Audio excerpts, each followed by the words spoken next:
Bismillahirrahmanirrahim. Assalamualaikum warahmatullahi wabarakatuh. Alhamdulillah. Alhamdulillahi rabbil alamin. Wabihi nasta'in wa ala umuri dunya waddin. Wassalatu wassalamu ala sayyidina Muhammadin wa ala alihi wa sahbihi ajma'in. Amma ba'du.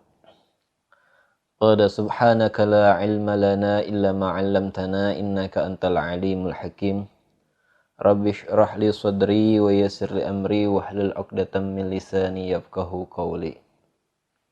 Alhamdulillah, puja serta puji syukur kehadirat Allah Subhanahu wa taala, yang mana Allah Subhanahu wa taala masih memberikan kita ketetapan iman dan Islam di dalam hati kita sehingga kita masih dapat menjalankan daripada perintah Allah Subhanahu wa taala. Terlebih Allah Subhanahu wa taala masih memberikan kita nikmat sehat wal afiyah sehingga kita masih dapat bertemu kembali, yakni dalam rangka mempelajari daripada apa yang disebut dengan ilmu Al-Qur'an, yakni ilmu tajwid.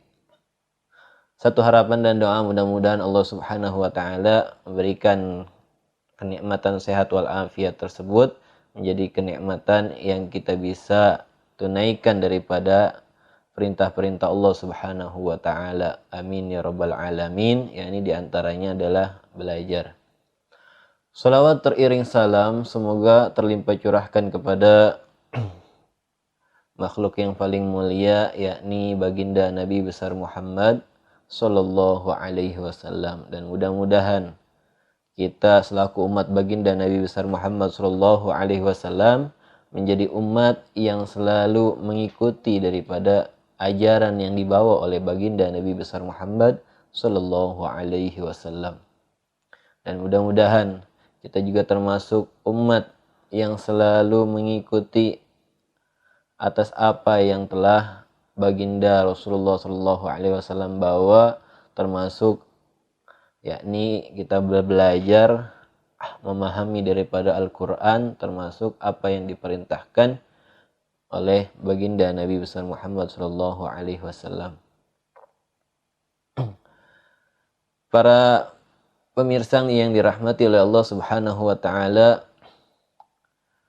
kita sudah melewati daripada beberapa fasal, yakni tentang ahkamut tanwin wan nun sakinah, yakni hukum tanwin dan nun mati. Kita sudah membahas daripada fasal idgham, baik iklab ataupun ikhfa dan izhar.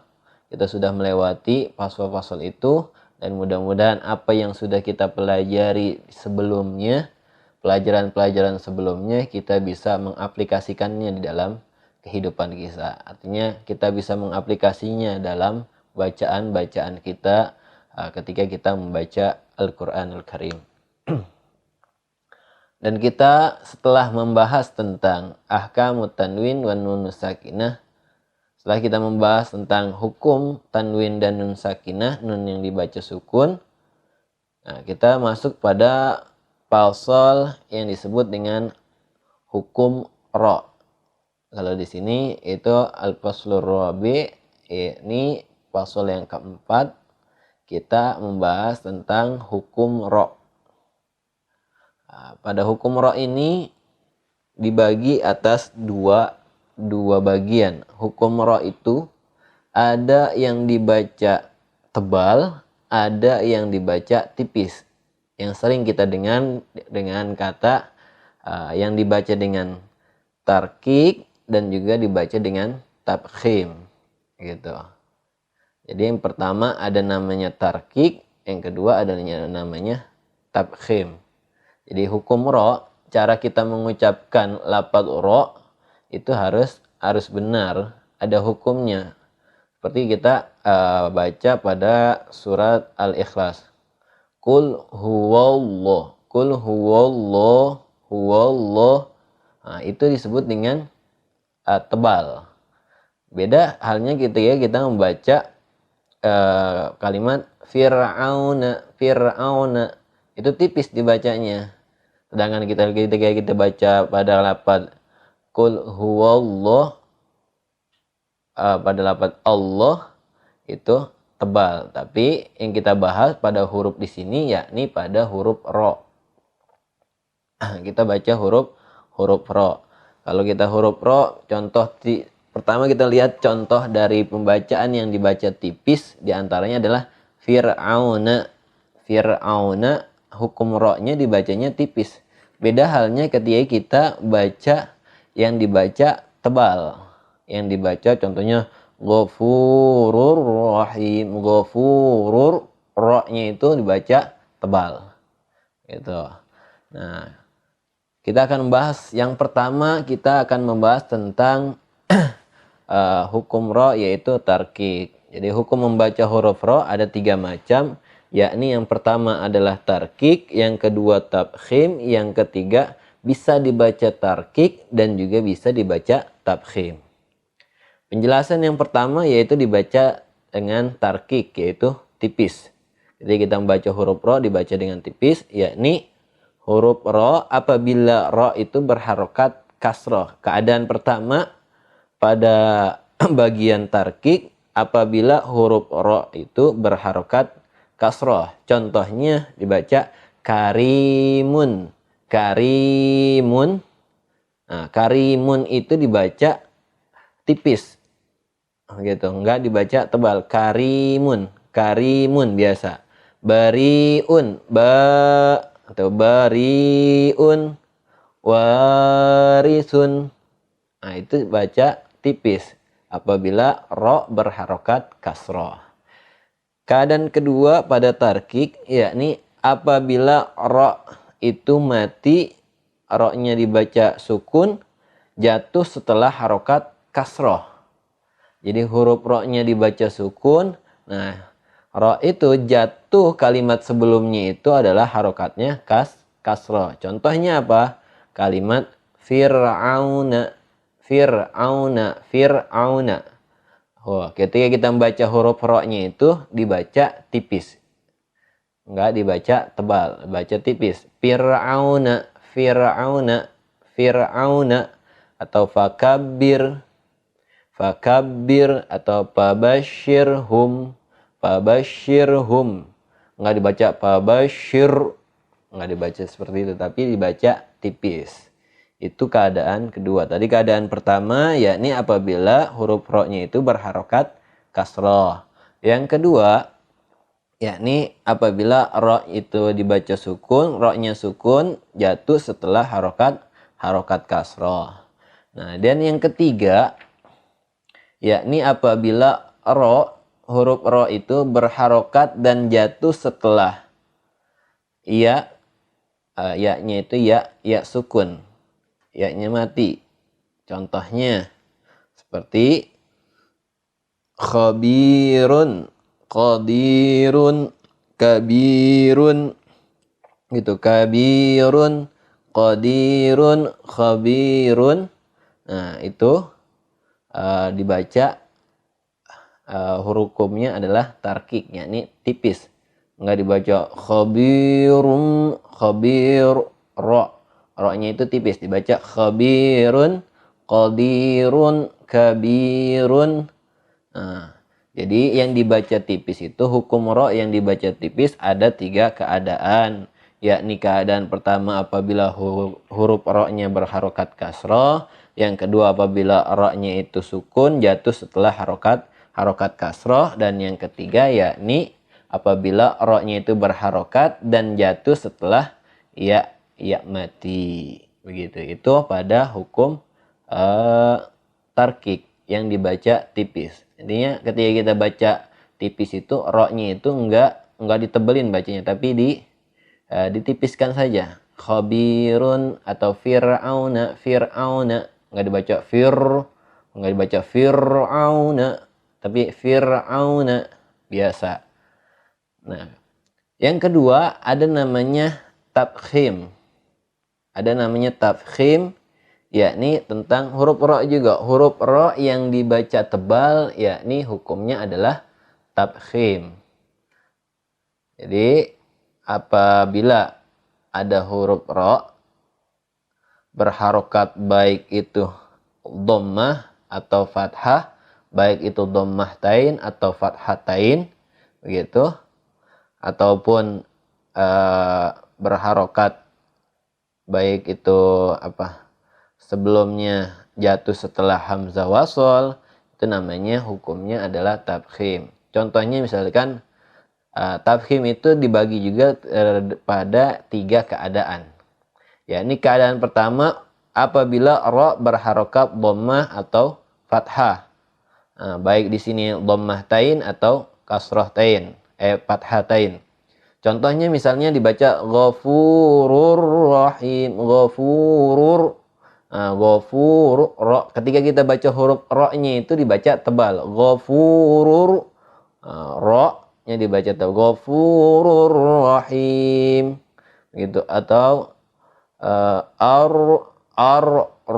ro-nya dibaca ar-razzaq atau ar-rafi'u, ar-rasyid.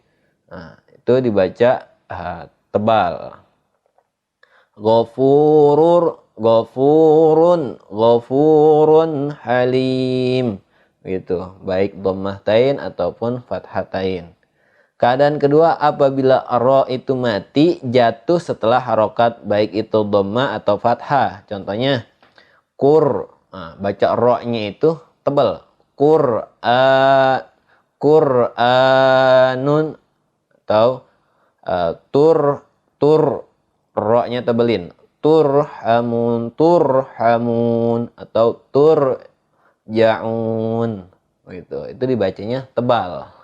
Beda ketika kita baca kalimat fir'auna, ro-nya itu tipis. Fir'auna. Sedangkan baca didahulukan yaitu huruf dhammah. Ro-nya dibaca tebal. Atau arsala.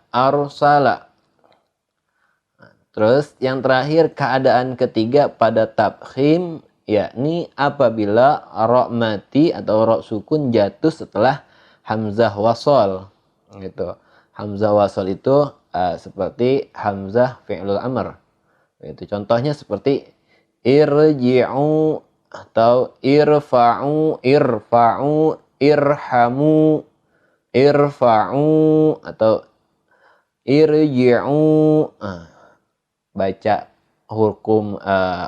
huruf ro-nya itu tebal, gitu. Jadi kalau kita baca hukum tarkik dan tafkhim itu antara tebal dan tipis, gitu.